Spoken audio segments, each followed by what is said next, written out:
Tech Sideline is presented by First Bank and Trust Company, the bank that puts you first. They can meet your banking and financing needs for personal, agricultural, business, commercial, mortgages, and so much more. Visit firstbank.com to learn more. Hello, Tech fans, and welcome into a very special edition of the Tech Sideline Podcast. On this episode, we have Virginia Tech football head coach James Franklin. He's in studio, in person, and he joins us for about 30 minutes of fun conversational football talk. We're talking about everything from winter workouts right now, which the Hokies are currently in, to the portal and NIL and revenue sharing.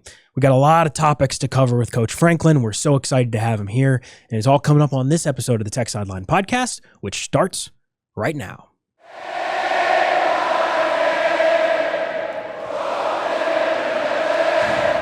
Hello and welcome to TSL Podcast episode 473. I'm David Cunningham, Tech Sideline's managing editor. To my left is Chris Coleman, Tech Sideline's lead analyst and columnist. Across the way from me is Will Stewart, Tech Sideline's founder and general manager. And we have a very special guest on this TSL podcast, Virginia Tech football head coach James Franklin. Coach, how are you? Good. Appreciate the opportunity to be on with you guys.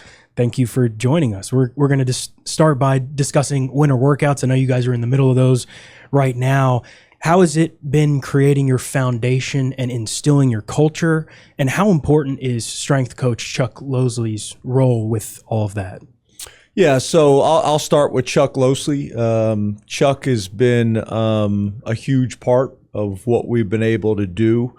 I was fortunate as a first-time head coach of Vanderbilt to have Dwight Galt. I think you guys are familiar a little bit with Coach Galt, a legend in the industry. I went downstairs at the University of Maryland and said, "Hey, I just got the job at Vanderbilt. I need a head strength coach. Do you know of one?" And he said, "I'll come with you," which shocked me because he's a Maryland grad. Both of his sons are Maryland grads and been there for 30 years. He trained Kevin Plank, the owner of Under Armour. He had basically a life contract there, and decided to go to Nashville with me. We were the first two people in the building and build it. And at the time, Chuck Losley, who was a Vanderbilt grad, was the head strength coach at Tennessee State right across the street in Nashville.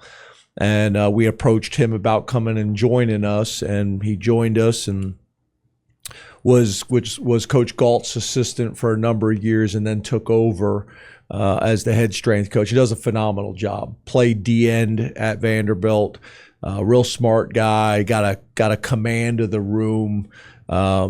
Intelligent, obviously we want to use as much as we possibly can. Sports science based. We want to make sure that our strength coach and our trainers and our coaches and nutritionists are all working together and kind of on the same page. So he does an unbelievable job with that. Your culture is built in the weight room, and he understands that. So there's a ton of value, and he's been phenomenal.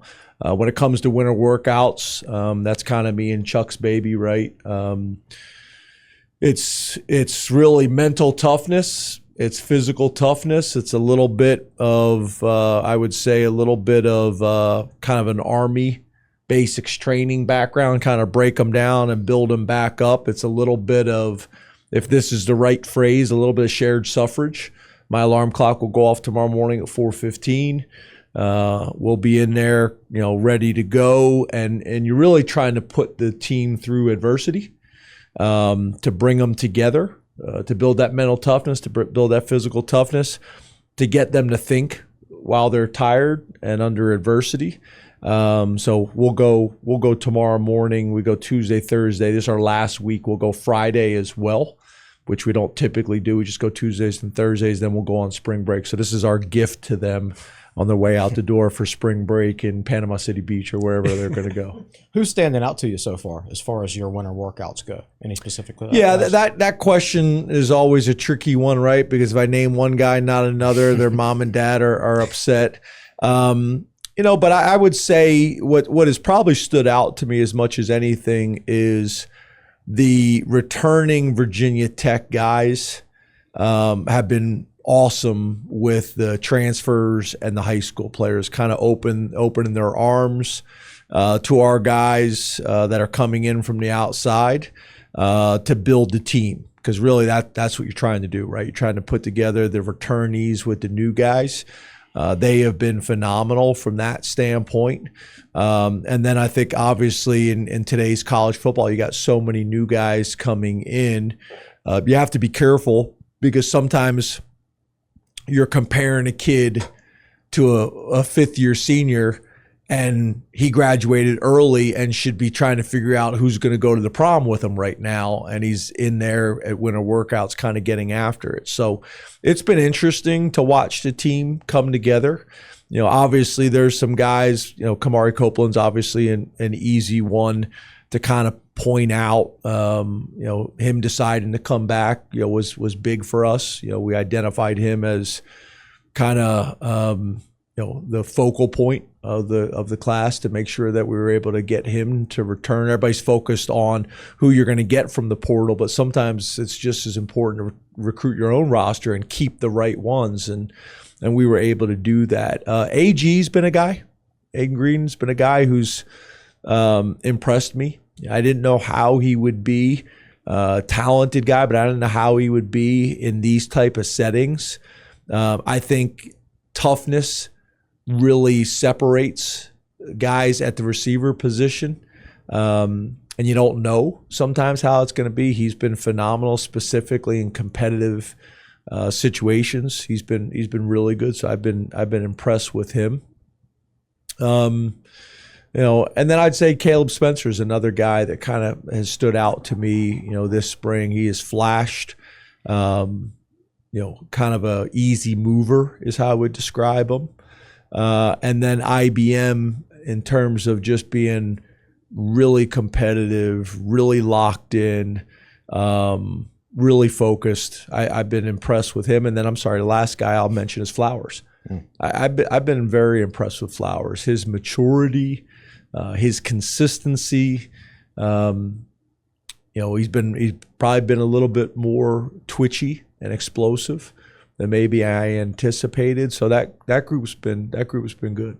You recently said in a Stone by Stone video when you had a team meeting, you told the Penn State transfers, "I'm not the same guy I was at Penn State." What did you mean by that? Well, the message I was trying to get across is this: the core of who I am, that those guys know, that hasn't changed. But we should all be evolving and growing every day, right? I shouldn't be the same guy tomorrow that I am today. I learn, I grow, I gain experience, I gain perspective. I'm learning about Virginia Tech every single day. But I just went through an experience, right? I just went through adversity. I just went through a challenging year. 6 games earlier, we're playing for a national championship, and it changes like that, right? So, you know, we all have a responsibility to grow and learn, and we hold the players accountable to that. And I'm the same way. If I didn't learn from that experience, the bad and the good, then shame on me. I have an opportunity to grow and evolve just to the same standard that I hold the players to. And what a better opportunity to learn from. So you said you were going to be portal heavy in the first year, relatively speaking, and you were. At the same time, nearly half the portal commits came from Penn State, plus some other guys that you flipped, high school guys that you recruited out of high school. So there's a lot of familiarity. So to you, they aren't really portal guys in the traditional sense because you know them. Does that familiarity help everybody hit the ground running? Yeah, so it's funny, we say portal heavy, but I don't even know if we would compare us nationally if that was portal heavy. I mean, probably somewhat consistent across college football and specifically for a first-year coach taking over. It'll be interesting this year as we evaluate our roster, specifically the players with more years of eligibility left. What will next year look like in terms of the portal? We'll see how that goes. But I think your point is a good one, right? Like, I don't know if I would necessarily say the guys from Penn State are portal players in some ways. They understand the program. They understand me. They got familiarity with Coach Losey. They got familiarity, obviously, with Ty Howell and so on and so forth. So they're not your traditional portal guy that we're getting to know. But I would say in general, that's kind of been my philosophy. I would prefer to get guys out of the portal that we know, whether it's coming from Penn State or whether it came down to us and University of Anchorage, and they chose the University of Anchorage, and now they've decided that wasn't the right choice, and they want to come to Virginia Tech. That helps them in their process because they know me and they know kind of how I go about my business, and hopefully have familiarity with Virginia Tech as well. And I know them, and I know their families, and I know their high school coaches, so we know what we're bringing into the locker room. Especially, I'm going to say this, especially if you're going to do it the right way. And what I mean by that is a lot of times, you have about a week to get to know these guys, and it's a significant relationship, and it's a significant investment that you're going to make. And if you're doing it by the rules and haven't been talking to the guy all year long, it's hard to get to know him and for him to get to know you in such a short period of time.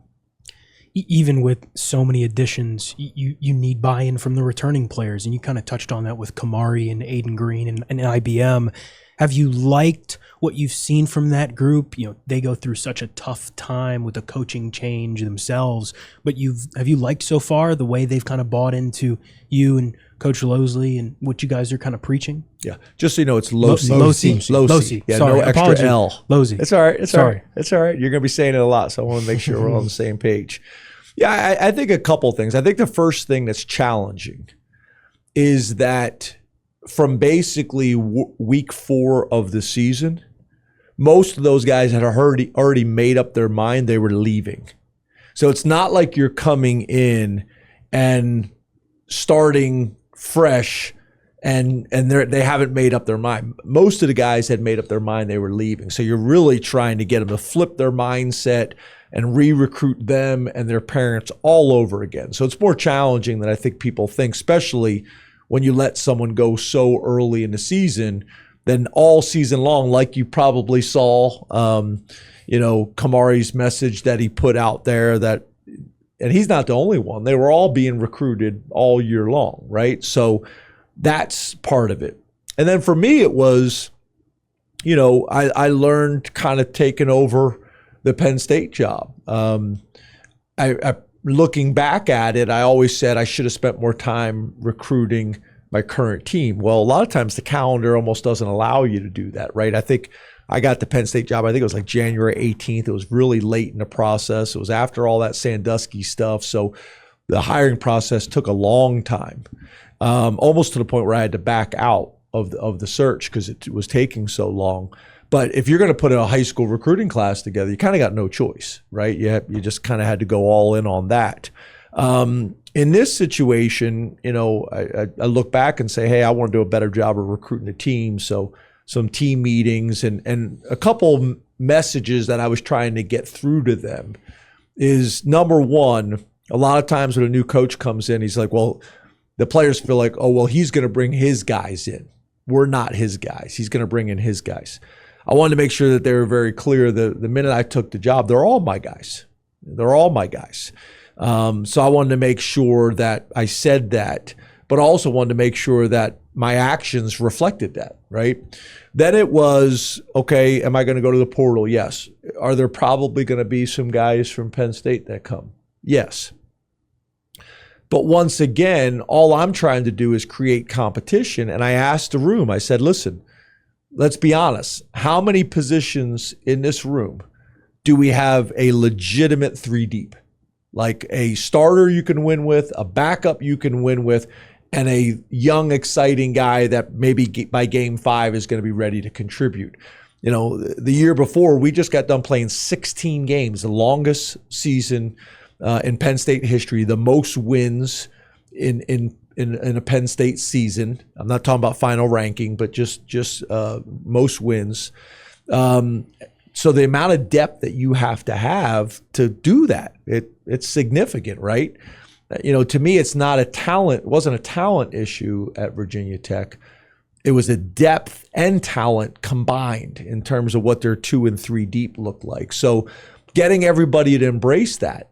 Don't worry. Just because we go to the portal doesn't mean that guy's coming in to be the starter. He's coming in to compete with you. And if you are who you say you are, you want that competition, and you're going to show everybody that you're the starter. So everybody in the room has got to get comfortable with a level of competition that I don't think anybody in the room at Virginia Tech at the time had experienced before, a true 3 deep at every position. So it was getting everybody to kind of buy into that. And then from that point, you're communicating with the parents, you're communicating with them. There's obviously a negotiation that goes into it as well. And I was pleased with how it turned out in terms of the players that we wanted to retain, and then the players that we were willing to lose. I was very pleased with kind of where it all played itself out. Obviously, you did meticulous research about Virginia Tech before taking the job, and you had Brent Pry you could lean on for even more information, but you can't know absolutely everything until you get here.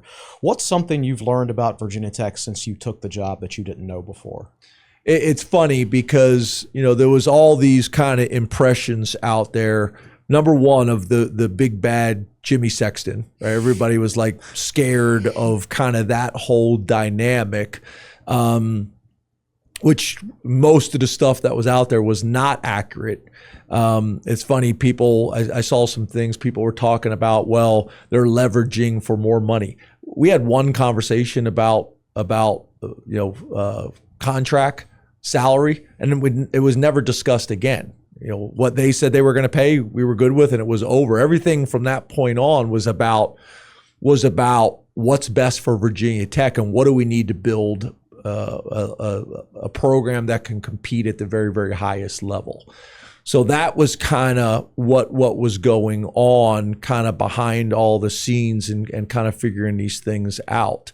I would also say, kind of back to your initial question, I actually think they felt like it was a stall technique, like during the process. Well, he's just trying to bog us down with all these questions. But what people don't understand is you take these jobs without ever seeing the place. Like, I will tell you this, I did fly in to an airport. There was a picture out there of me that wasn't me, but I did fly into an airport about 45 minutes away. I don't know what the airport's called. Sat in the back seat of an SUV. I think it was on Halloween. So there was part of me thinking I'd just put a costume on and walk around campus and get into the facilities. But drove around campus and drove around the town, me and my wife, to kind of check it out, and then flew back.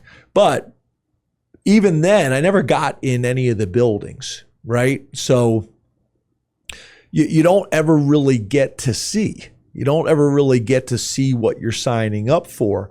And I was in a position, although Tech was trying to get the signature yesterday or a month ago, I was in a position where I really didn't feel like I had to rush, and I wanted to make sure it was right, not just for me and my family, but for Virginia Tech. I wanted to make sure I had a clear mind and a clear heart after going through a real challenging deal. So I had just a ton of questions.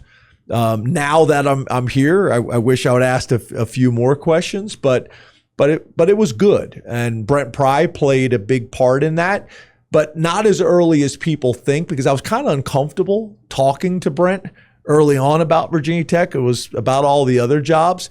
I didn't really start talking to Brent about Virginia Tech until very late. There was a guy on the staff named Michael Hazel who used to be with me that was here with Witt, and they made him sign an NDA. So that allowed me to ask very specific questions to him and be able to send me, kind of office space and diagrams and facility strengths and community and campus infrastructure and a lot of things that were important to me that we had questions about. But it was valuable. Again, I think that allowed me to hit the ground running a little bit more because I had a pretty good idea. But it's like anything else. It's like becoming a head coach for the first time. You don't truly know until you're sitting in that chair. And it's the same way, although I've been a head coach in the SEC and I've been a head coach in the Big Ten, until you get your feet in the building and get around the players and get around the staff and see the facilities for the first time, you don't truly know what you're signing up for. So this episode is sponsored by Tyrus Homes, owned by Jason White. And so I reached out to Jason. I said, if you want to ask Coach a question. Yeah, Jason should get a question, right? If he's your biggest sponsor. Exactly. So he asked what I thought was a good one. It's kind of related to what Chris just asked. What, and coming from outside Blacksburg and Virginia Tech, you of course be suited to answer this. What competitive advantage does Virginia Tech have right now that people outside Blacksburg don't know about or are underestimating? Well, I think what I don't think people understand is the value of hunger and enthusiasm. And I will say a couple things to that. I came to the Miami game, as you guys know, very strange experience for me. Didn't know where to stand, didn't know what to do. Without coaching, you mean? Yeah, like I'm on the sideline shaking hands and kissing babies. That was weird. Then I went up into the press box and did a little TV and did a little radio, and then went into the president's suite and same thing, shaking hands and kissing babies, and no one's watching the game. I'm like, can I watch the game a little bit, right? So that was unique and that was different. But what I will say, when I was watching the game, and then after the game, the positivity and the support, I think it was around Thanksgiving, which are always difficult games to kind of, get a crowd at. And the season wasn't going great. And it was pretty much a full house, right? And then just like hearing the fans like screaming down the players, say, "We love you guys. We're with you. You got this." Like, just very positive. So I think the positivity is a big one, because that's infectious. And then I just think the hunger, obviously for, I don't know how many years it's been now, but since Coach Beamer retired, there's an expectation and a standard here that we haven't been able to reach yet. So I think that creates a hunger that we want to get back. We want to get back to this. And I think that's a little bit about what, the reestablished is for us, is we're not establishing anything. Coach Beamer, and Virginia Tech established something that was one of the most dominant programs in college football for a long period of time. And for a number of reasons, we haven't been able to do that. So we want to reestablish that, what Virginia Tech was with Coach Beamer.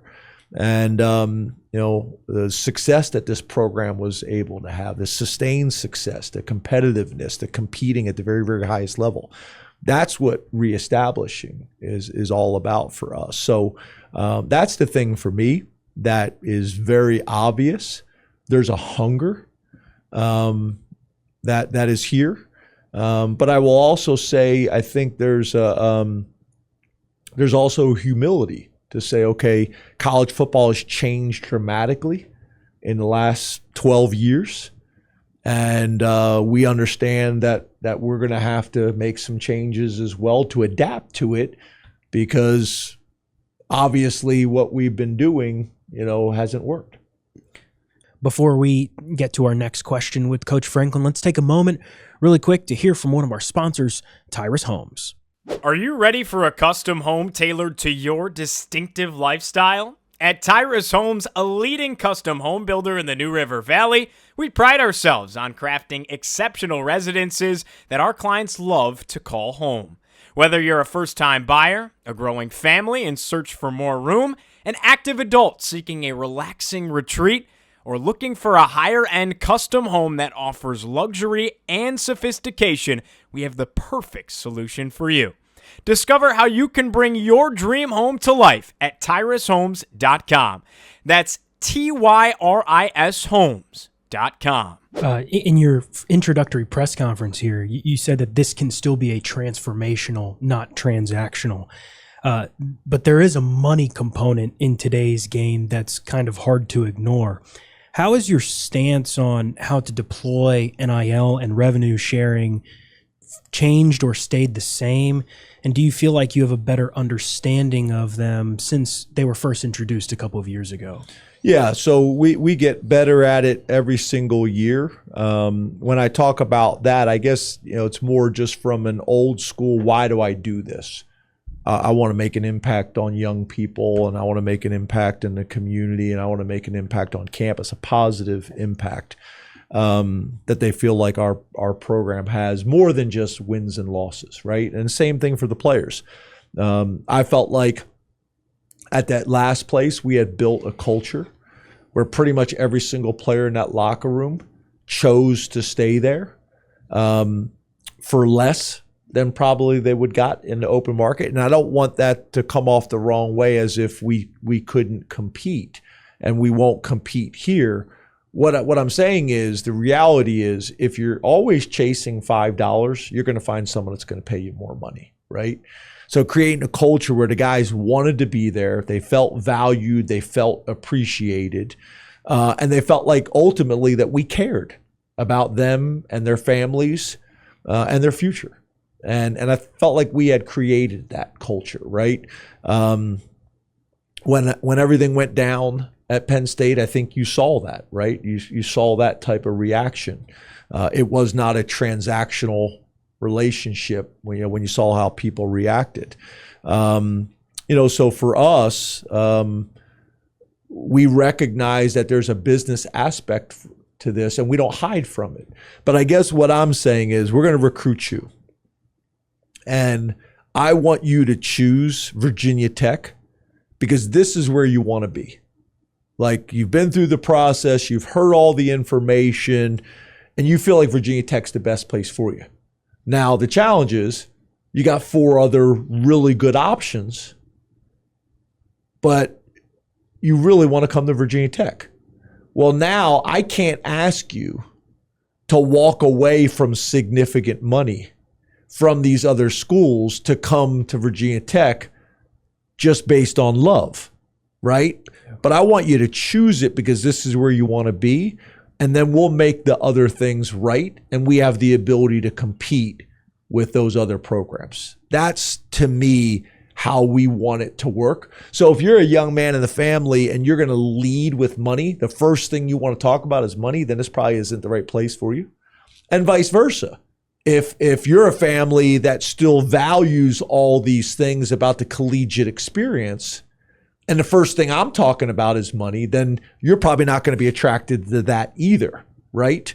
But again, not hiding that there's a business aspect to this, right?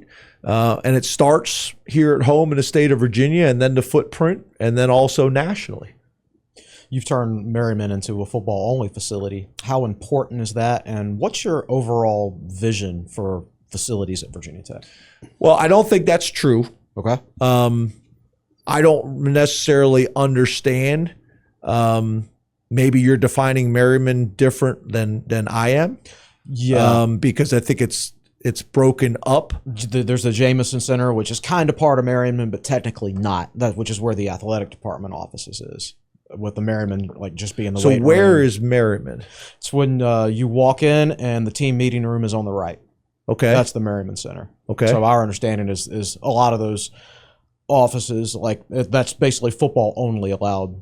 It's kind of a football only building right now, whereas opposed. Not true. Not true? No. Huh. No, not true. What we have done, and I think maybe this is where this perception has come from. What we have done is, I think when Brent Pry got there, they put some locks on the door, because before that, anybody could just walk in or out of the building. Yeah. We've added those locks on the floors, on the stairwells as well, because those weren't there. So, like, during basketball games, there was a portion of the basketball stadium that would come in and go to bathroom in there. We're no longer doing that because we want to secure the building. It's not that we have an issue with anybody using the bathroom. We just want to secure the building. These games, as you've mentioned, are worth millions and millions of dollars for Virginia Tech, for the athletic department. We want to secure the building. But no, there's areas on the first floor down by the weight room that are still used by other areas. One of the things that was discussed with me is when Brent Pry was still there was not enough office space for the staff. Right. We've hired more people. So there was an area called Hokie Vision. Yes. That was, now again, that's not to the right, that's to the left when you walk in the building. But that was a plan from the athletic department before I got the job to say, listen, we know we have to create more offices. So this Hokie Vision area is an area we're talking about. There's a multi-purpose room downstairs outside the weight room. You guys may know what I'm talking about. That's got all this different cardiovascular equipment in there. That's still used by everybody. I think there's a cold tub in there as well. So there's still shared space down there. I think what we're trying to do is, I think we're one of the only football programs in the country that has a shared space. So we're just trying to create more of a football environment. Like, I'll give you another perfect example. I don't know if it was the Miami football game, if I remember correctly, or it was a basketball game, but I think it was a football game. And I came out the next morning, and there was 25 Miami fans in our lobby just walking around taking pictures, right? I remember coming out during a basketball game, and there's two people just standing outside my office, and I don't mean outside the door, I mean like in the office. They were walking down the hallway and kind of came in. So I just felt like we need to make sure that the area is protected. There's still shared spaces in there, but making sure that the area, is protected from a safety perspective, but also from an information standpoint. So part of it too is, like I mentioned before, we're still trying to come up with offices because we don't have enough offices for everybody on the staff right now. All right, Coach, let's hype the spring game because we understand it's important to you. So how important is a spring game from a recruiting standpoint? What would it mean to have Lane Stadium packed as full as possible? Virginia Tech fans historically attend the game well, but what's your pitch to get even more of them to come this year? First of all, we will have 66,000 fans in the stadium for the spring game. He's throwing the gauntlet down. I think it holds 65, right? So we want to have them kind of pouring out of the seams. But no, just to be transparent on why. A couple things. Number one, I want to continue to build on the excitement that we have right now. We're going to play more of a traditional spring game. I think we need to do that to evaluate our players, how they play in the stadium when the lights are on. I want the fans to see kind of the style that we're going to play on offense and defense and special teams. It's an opportunity for me to get an idea what a game is here. A game like is here, so that the first time we're playing a game, I'm not asking questions on why we do this or how we do that. From a recruiting standpoint, I want them to feel the energy. One of the things that's special about Virginia Tech is our fan base, and I want them to feel our fan base. So there's a lot of reasons. Recruiting for our future, for me and the staff to get an idea of what games are like around here. And also for us to, even some of the pregame stuff like the Hokie walk and things like that, we want to try to make it as game-like in season as possible. So we kind of get a dress rehearsal for everything. And then for my staff, like Michael Hazel and Kevin Threlkill and Tristan, who's here with us tonight, though they can kind of look at all the things outside of the football game and say, hey, these are things that Virginia Tech does really well. And here's some things that we've done at other places that we may be able to add to the game day experience overall. So there's a ton of reasons why it's important. Yeah. Fantastic. That's a great note to end on, talking about the spring game. Of course, you guys start spring practice really, really soon, so we'll be seeing more from more of you very, very soon, I'm sure. For Chris Coleman, for Will Stewart, I'm David Cunningham. Thank you, Coach Franklin, for coming on and joining us. This was very fun, and we hope to have you again soon. Guys, truly appreciate the opportunity to be on with you guys. Awesome. Well, that'll do it for TSL Podcast episode 473 with head Virginia Tech football coach James Franklin. Again, thank you to everybody, including Nick Brown behind the scenes, who is producing this show. And we'll talk to you very, very soon. Thank you.